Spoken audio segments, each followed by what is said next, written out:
Olá, eu sou a Leca Rocha, atriz, e interpreto o seu caso virtual de relacionamento bizarro aqui. Talvez se eu falasse que esse caso aconteceu na Índia, vocês entendessem melhor. Mas não, a minha família e eu nascemos sim na Índia, mas por causa de uma conversa pela internet de uma comunidade indiana que morava na Inglaterra, o meu pai acabou migrando com toda a família para a Inglaterra.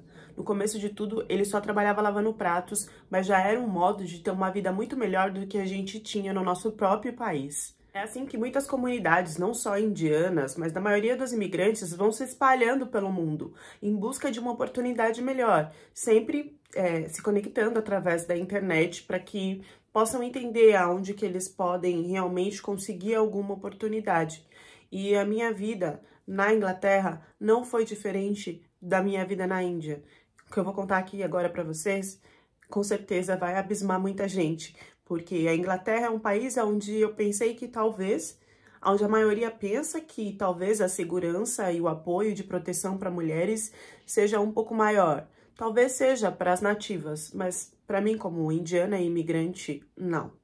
E também acho que a história seria mais aceitável se isso tivesse acontecido com um estrangeiro, se um inglês tivesse feito isso comigo. Mas tudo começou por causa do meu próprio pai. Na verdade, começou por eu ter nascido mulher. Eu não era aceita por causa disso. Não foi um orgulho ter uma filha menina. Na verdade, era uma vergonha. Se é que eu posso dizer que eu nasci. Na verdade, eu acho que eu fui cuspida pela minha mãe. Desde recém-nascida, eu sempre fui um fantasma naquele lugar. Seria melhor se ela tivesse interrompido a gravidez. E eu não sei por que ela fez isso. Na verdade, eu acho que ela quis me dar a oportunidade de sofrer como mulher. Eu era uma menina que nunca ninguém quis ter. E que também fazia aquilo que ninguém nunca queria fazer. Os serviços braçais, os serviços do lar. Eu fazia tudo isso desde pequenininha, 5, 6 anos. Eu não sabia nem o que eu estava fazendo direito. Eu já nasci roboticamente indicada, direcionada para o que eu precisava fazer. E eu falo que eu era um fantasma porque nem a comunicação vocal existia entre eu e a minha família. Sim, eu nunca escutei a voz da minha mãe ou do meu pai direcionada para mim, nem para alguma informação ou para algum tipo de carinho ou afeto. Tudo o que se fazia na casa era dito para mim, ordenado, melhor dizendo, pelas mãos. Então, era se mostrado ou pedido, e assim foi desde pequena. O trabalho na casa era a minha primeira obrigação, então eu não tinha praticamente tempo para estudar isso depois que eu cresci. Eu dormia, sei lá, 3, 4 horas, porque eu tinha que trabalhar e ainda depois do resto do tempo que sobrava, e eu tô falando de trabalhar, de arrumar uma casa inteira, onde só eu fazia todas as coisas.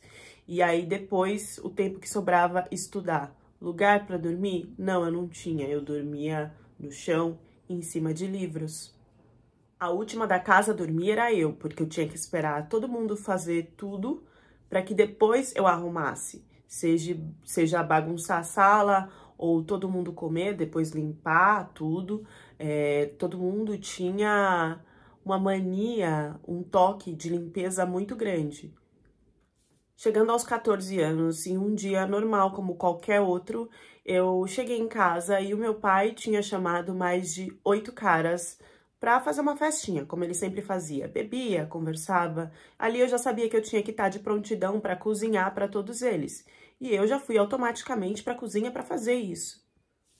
Alguma coisa diferente ia acontecer naquela noite.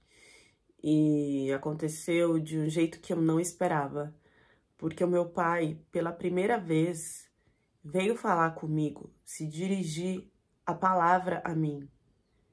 E eu pensei que fosse para um afeto, quem sabe para me chamar de filha.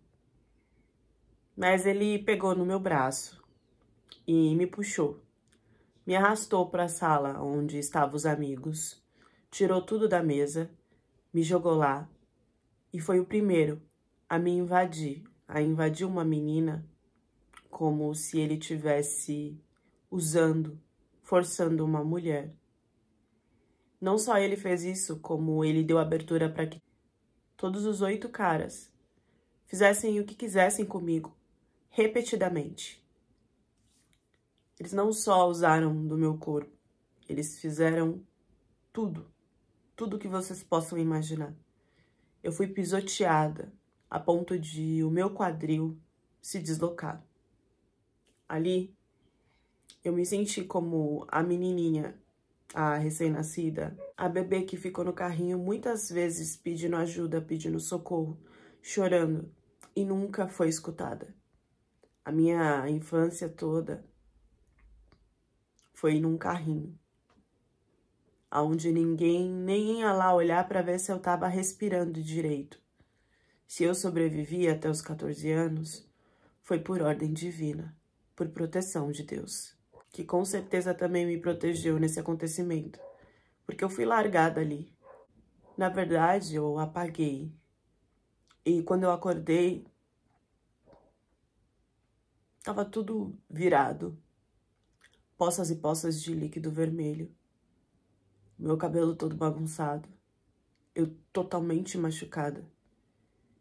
E a minha mãe, olhando pra mim, que só fez um gesto de que eu tinha que me limpar. Eu não sabia o que tinha acontecido ali. E eu tava, na verdade, preocupada de que eu tinha que arrumar toda aquela bagunça.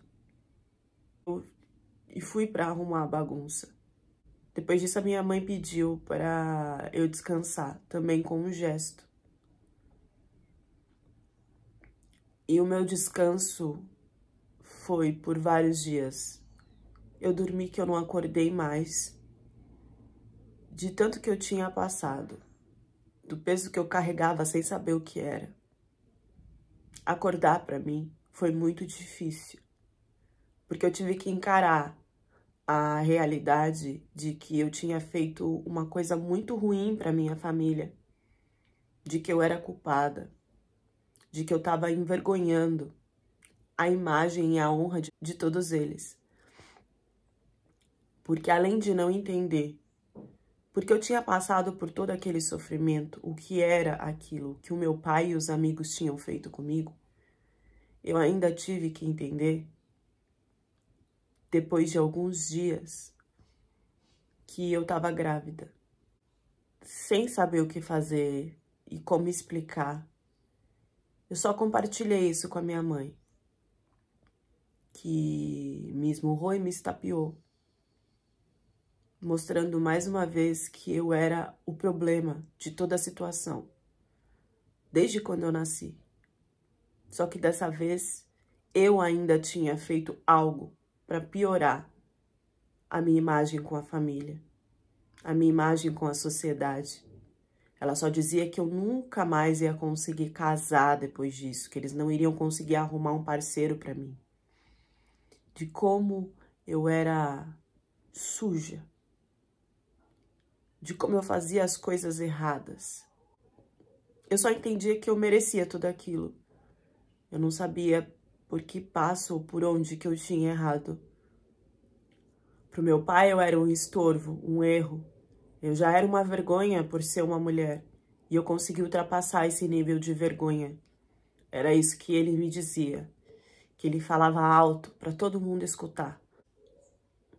O quanto, além de não ser importante, eu tinha mesmo assim conseguido manchar a honra da família. Foi ele que fez tudo isso comigo. Mas parece que de algum modo eu fiz ele fazer. A culpa era minha. E eles ainda foram solícitos de resolver. Eles me arrastaram para uma clínica, onde aos 14 anos o meu filho foi retirado de mim. A vida dele foi ceifada. Naquele lugar, eu fui mais um pouco invadida. Eu já não sabia mais o quão grande era a profundeza dentro de mim para que as pessoas entrassem e retirassem e usassem do modo que elas quisessem. Eu tive uma surpresa nessa clínica. Mais uma vez, sem entender o que estava acontecendo, uma enfermeira chegou até mim e fez um carinho no meu cabelo. Eu nunca tinha recebido carinho de ninguém.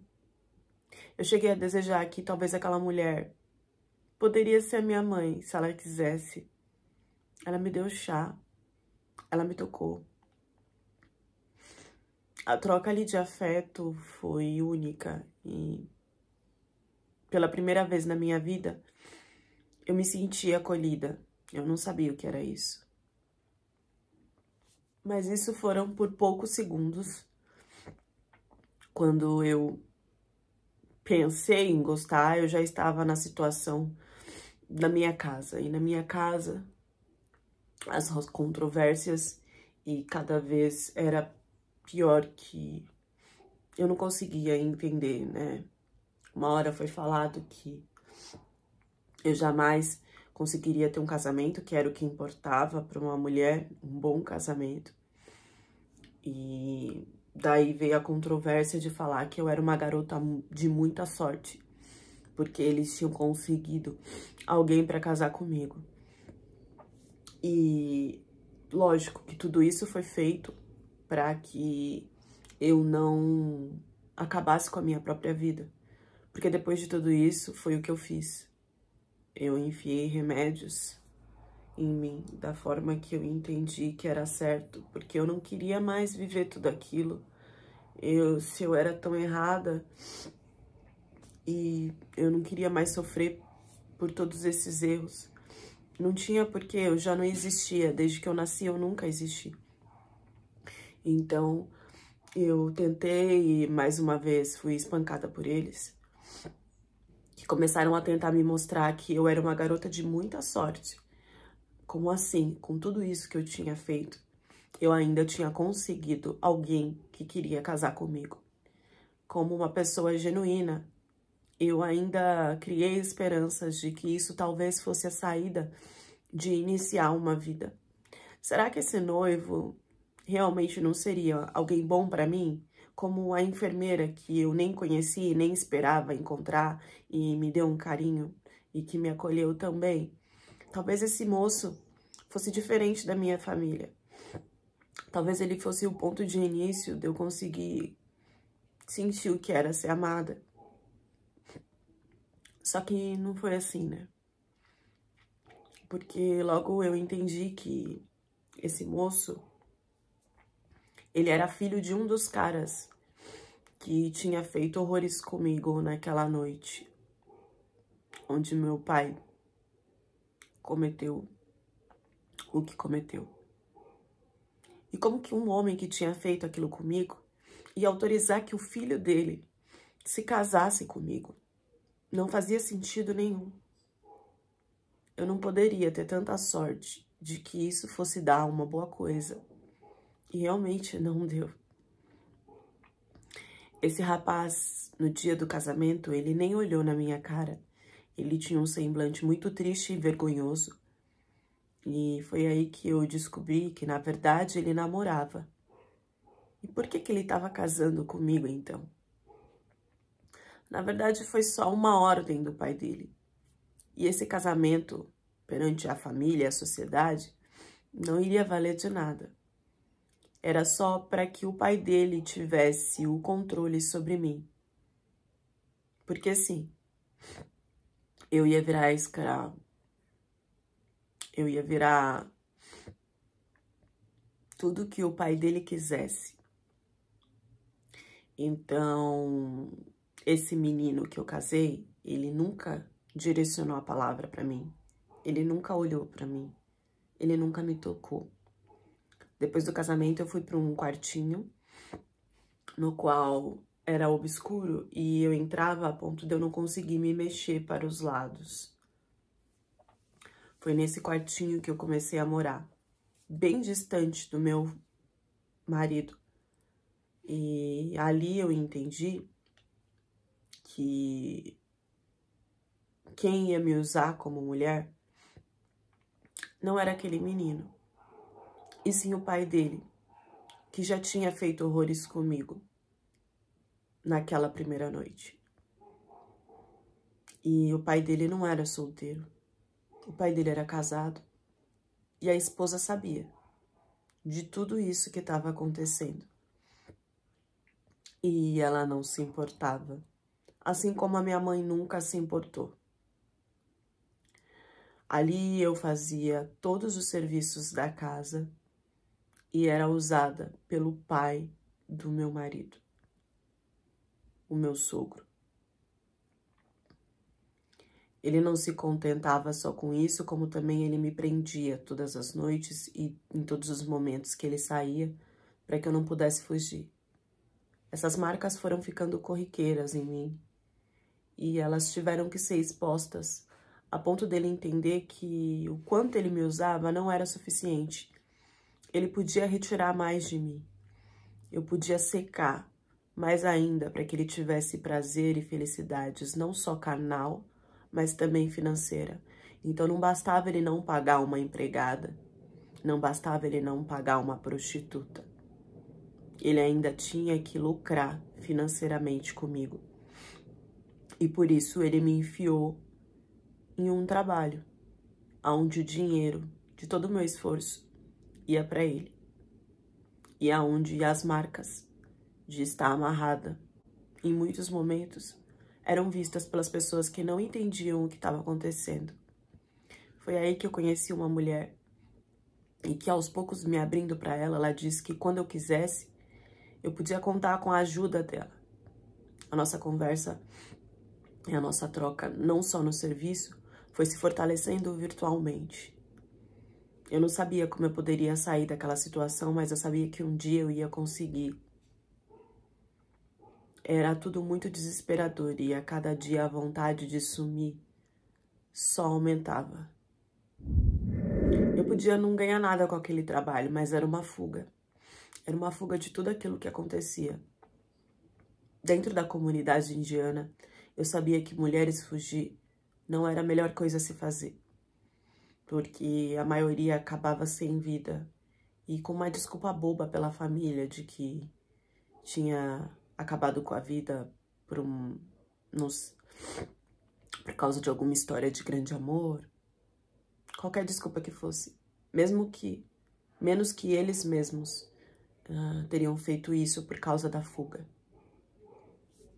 Eu não posso falar pra vocês que foi inocência, que foi carência, que foi ingenuidade. Eu não sei explicar pra vocês exatamente o que foi. Mas pra mim, a minha família poderia me ajudar.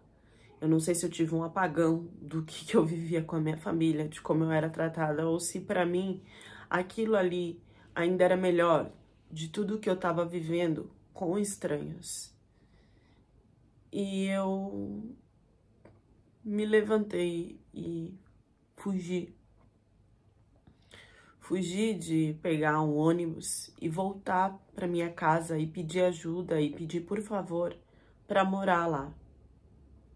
Todo o meu percurso foi observado e pessoas da comunidade já tinham avisado o meu pai e todo mundo de que eu estava voltando para casa. Então, ao invés de ser recebida com abraços, com um café, eu fui recebida a socos e pontapés, porque eu tinha fugido e mais uma vez envergonhado a família, que bastava eu ficar quieta e seguir as ordens de quem era meu dono agora, mas que eu não tinha nem a capacidade de fazer isso. E ali não só o meu pai me bateu, mas o meu irmão também. Ali, talvez eu estivesse agradecendo inconscientemente, porque eles iam conseguir acabar com a minha vida. E talvez eu tenha ficado triste de isso não ter acontecido, porque eu não conseguia me levantar de tanto que eu fui invadida. Eu ainda conseguia sentir toda a dor. Eu ainda conseguia respirar, mas eu já não conseguia mais me locomover. Pro meu pai, eu tava muito errada. Eu fui largada em um cômodo da casa, nessas condições, Por dias, eu não conseguia me mexer. Até que uma mulher chegou e me avisou de que eu iria ser levada para a Índia. E eu sabia que se eu fosse levada para a Índia, era para acabar com a minha vida de alguma forma. Ou até mesmo para retirarem os meus órgãos. Eu falo isso porque o meu pai, nesse tempo que eu fiquei fora, eu fiquei 3 anos fora. E depois que eu consegui sair dessa situação, que eu já conto pra vocês, fiquei mais alguns anos fora, o meu pai começou a conversar com uma polonesa, virtualmente. Ele começou a conhecer melhor essa mulher. E mesmo estando com a minha mãe, ele começou a se relacionar com essa mulher, a ponto de que ela fosse virar sua esposa. Como muitos casos de mulheres que conversam online. Como muitos casos de mulheres que conversam online, essa polonesa caiu na lábia do meu pai. Eu nem sei se ela sabia se ele tinha mulher ou não. Acredito que não. Porque ela se envolveu com ele a ponto de ter uma filhinha. Que era para ser a minha irmã. E que não teve a mesma sorte que eu de sobreviver aos feitos do meu pai. Porque com essa menina ele não fez de esposa. E ele não esperou que ela completasse 14 anos. Ele foi muito mais frio e calculista. Aos 6 anos, ele pegou a própria filha e levou para a Índia. E num primeiro momento, todos acharam que essa menina tinha desaparecido. Só que depois de muitas investigações, das quais mais pra frente eu até ajudei, porque também eu já tinha sido violada por ele, e eu queria saber de tudo. Nós acabamos descobrindo que ele pegou a própria filha, e na Índia ele vendeu órgãos da menina. Nós não sabemos se todos, ou se só alguns, a ponto dela sobreviver. Mas essa menina nunca mais foi vista. A gente só sabe que ele lucrou com isso. Dessa forma não prazerosa como comigo, mas financeiramente. Voltando aonde eu estava no chão, a minha única maneira era fugir dali, né? E eu fui vista pelo meu pai enquanto eu tava fugindo. Mesmo assim, eu não parei. Eu não levantei, isso tudo foi me arrastando. E eu não sei como eu consegui chegar até o hospital, que não me deu a devida atenção. E aí eu tô falando do hospital da Inglaterra. Talvez por eu ser uma imigrante? Sim. A devida atenção também não foi dada na polícia, que não acreditou em nada do que eu disse, porque eu coloquei a história como algo cultural, como se eu tivesse manchado a minha honra, como se tudo isso tivesse sido feito por causa da minha honra. E para os policiais ingleses, culturalmente isso era uma lenda, não se existia, de que eu estava blefando e talvez até mentindo. E mesmo com todos os ferimentos, em todas as condições que eu estava, não se foi aceito o que eu falei. E nem se confirmado por eles. Foi aí que eu lembrei dessa mulher que eu conversava online, conversava no trabalho. E eu acabei pedindo ajuda para ela, que me ajudou a ir para um hospital que cuidou de mim de verdade. E que aí eu posso explicar para vocês como os meus ferimentos eram graves. Eram tão graves que eu fiquei no hospital por mais de 5 dias, diferente do primeiro, que não deu nenhum atendimento, como se eu estivesse bem. Essa mulher namorava um nigeriano. E quando eu saí do hospital, ela já não estava mais com ele. Ela tinha meio que se separado e perdido, e ele falou, olha, se você ajudar, né, financeiramente com o aluguel, você pode ficar aqui. Com a cabeça que eu tava, em tudo que eu tinha passado, sem poder ir pra sei lá onde, não sabia o quanto meu pai ainda poderia me perseguir. A escolha que eu tive de aceitar o que esse nigeriano estava me propondo foi imediata.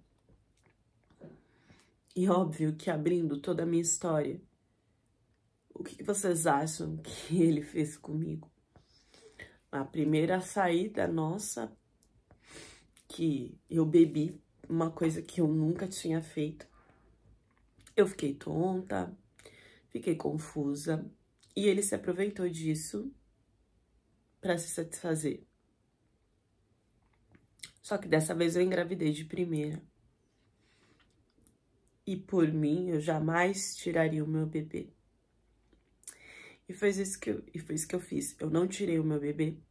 E entrei na zona de conforto de... Eu não sabia sair dessa situação. Eu tinha que ter um trabalho. E comecei e consegui ter um trabalho. Ali eu tinha um lar.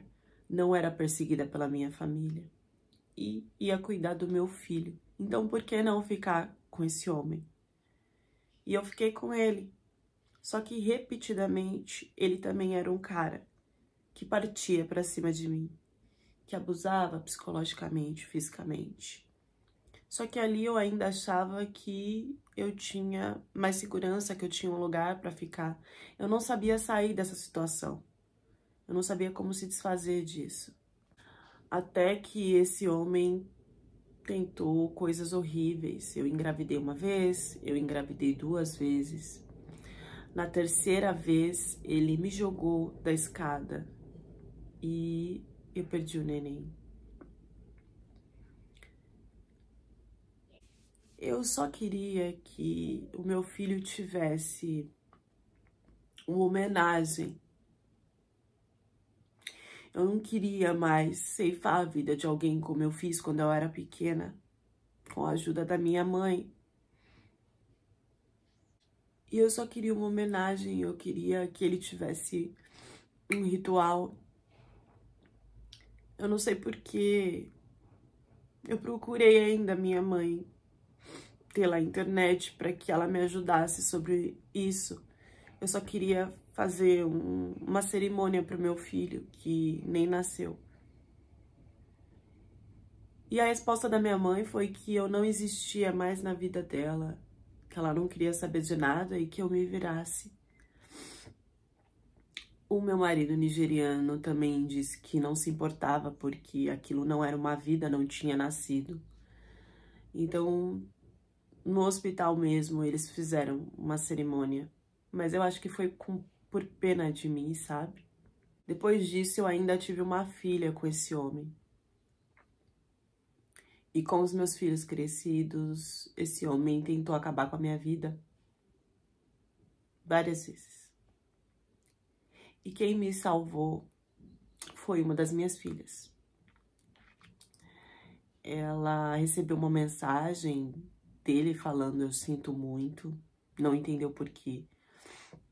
E começou a me ligar desesperadamente. Eu tava dormindo. E fui até a cozinha, peguei um copo d'água e atendi a minha filha quando eu percebi que todas as bocas do fogão estavam abertas. Se eu tivesse feito algum movimento com fogo ou luz ali, eu não estaria aqui para contar a história. E aí eu percebi, junto com a minha filha, que aquele ali não era mais o meu lugar. Comecei a correr atrás de se separar desse homem também. Ai, a minha filha era uma menina que corria atrás, estudava, trabalhava. E toda a força e desentendimento que eu tinha desde pequena, aquela pequena ali não tinha. Ela cresceu como uma mulher que sabia os seus direitos, que sabia até onde poderia ir ou não as suas dores, que poderia usar dos seus limites. Essa menina me ajudou a sair.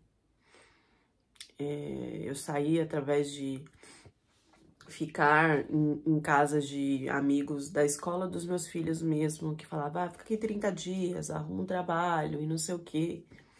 Assim eu fui saindo, fui me desfazendo. Fui me desfazendo de um ciclo na minha vida, onde eu fui invadida, onde eu fui abusada da pior forma. Eu pensei que eu nunca mais ia ter sinais nenhum da minha família, mas diferente disso, eu tive um aviso da polícia sobre o meu pai, que ele seria preso por causa disso que ele fez com a minha irmã, que eu nunca conheci. E foi só aí que eu pude abrir para a polícia tudo que tinha acontecido comigo, a ponto deles me escutarem. Mas eu não tinha provas mais, já tinha passado muitos anos. E acreditem ou não, ele não ficou preso muito tempo, porque eles não conseguiram comprovar o que aconteceu com essa menina. A polícia nunca achou essa minha irmã, né? Ele só foi preso pela questão dele pegar a menina na Inglaterra e levar para a Índia. E o pior é que a comunidade indiana aprovava os feitos do meu pai. Sobretudo, eles falavam que tudo que ele tinha feito era para manter a honra da família e que estava certo. Eu nunca achei que eu fosse ter poder, seja por mim ou pelos meus filhos, de poder passar essa história adiante. Mas a partir daí eu comecei a trabalhar sobre isso, sobre ajudar meninas na mesma situação que eu, em casamentos arranjados, em tráficos de órgãos e de outras formas. E aos poucos, dando palestras e falando em TV e mostrando para o mundo, eu virei uma mulher ativista, uma mulher que foi premiada na Inglaterra. Uma mulher que hoje tem o direito de fala e de ajudar o próximo. E isso não foi fácil, porque eu fui totalmente ameaçada pela minha família por um grande tempo para que essa história não se espalhasse. Mas já se espalhou. O meu irmão chegou a me pedir desculpas por tudo que ele fez. E eu ainda tive a resiliência de levar os meus filhos para que a minha mãe conhecesse. Coisa que não durou muito tempo, porque eu já não sentia e nunca senti carinho e verdade ali. Eu tive, sim, algumas tentativas na minha vida de ter essa conexão de novo com a minha avó, com a minha mãe. E todas elas foram falhas. Até que eu resolvi não forçar mais algo que não cabia em mim. Vocês acreditam que hoje eu sou uma mulher com filhos? Mas o mais importante, uma mulher que consegue falar o que quer, o que não quer, o que é certo, o que é errado. E depois de tudo isso, eu ainda consigo sorrir. Eu ainda consigo passar sobre resiliência, sobre paciência, sobre bondade para as pessoas, sobre como as mulheres ainda precisam alcançar muitos dos direitos que são silenciados, que são abafados por um mundo ainda muito cruel. São muitas as camadas dessa história. Eu vou pegar uma para refletir, mas fiquem abertos para falar aí sobre todas as camadas que vocês acessarem, que vocês quiserem expor e trocar. Esse é o objetivo do canal. Bom, a camada que eu pego hoje é sobre quando você se relaciona com um homem, seja amorosamente, seja na sua família, quantas vezes você silenciou sobre algo errado que esse cara fez, para que não tivesse confusão, porque não era necessário, porque a família inteira vai brigar, porque independente disso, existe o fator de se ter alguma conexão e eu não quero que se perca isso, independente disso, eu não quero esse mal tão grande para ele. Quantas vezes você silenciou o erro de um homem para que ele não pagasse por aquilo que ele deveria, seja só uma bronca, seja que fosse só uma bronca ou que fosse até ir para a cadeia?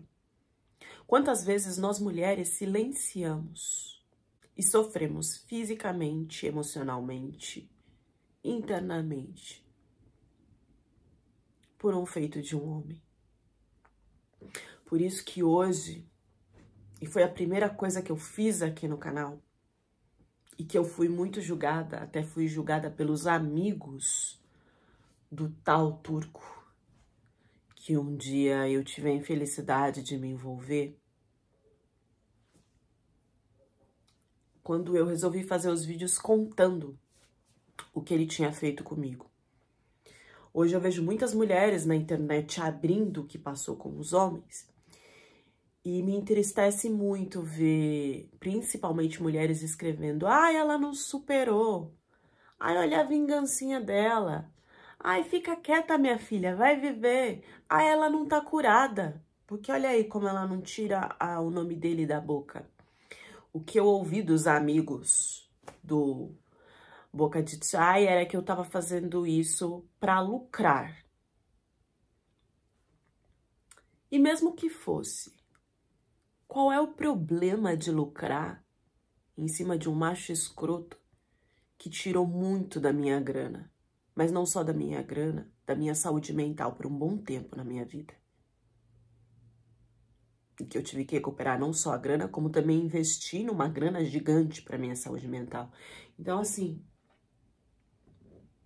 não silencie. E que escroto as pessoas que ainda vêm, ao invés de apoiar, criticar, falando que uma mulher que quando fala de um erro do homem, ela é porque ela não superou, porque ela não tá curada. Ah, porque ela ainda ama ele. Por que esses pensamentos? Porque tudo tem que girar em torno do homem e não do desejo da mulher de querer se abrir, de querer transmutar aquilo com outras. Não silenciem.